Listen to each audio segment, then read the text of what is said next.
So unless you have been living under a rock for the last decade, it is pretty likely you have written a review at some point or expressed your opinion online about a restaurant or something you purchased or a service. Now, I've always thought as long as I wasn't super mean, I'd probably avoid any real kickback. That is until I read this review sent to me by an Eyewitness News viewer getting sued. Get this. Missed the shipping date, was rude and arrogant in response, customer service fail. What?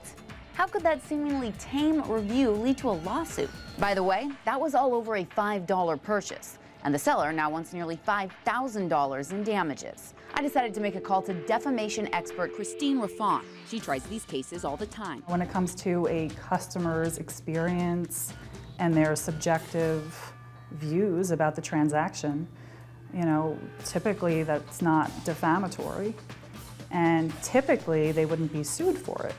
It's just an issue of whether it's a statement of fact that's false. All right, so here's what I learned. It's not about how mean you are. In fact, have at it.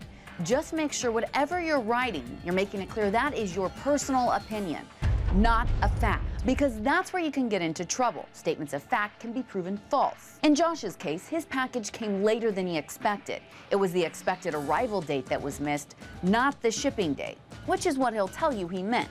I'm aware of that now, and it just taught me how to be much more careful in everything I do in life. An easy mistake when you think about common language, but one you've got to make sure not to make. Because now for Josh, it is up to a judge and his interpretation of the context of what Josh wrote. And do we really want to risk that? So bottom line, when it comes to a review, if you want to avoid a lawsuit, stick to opinions, not facts.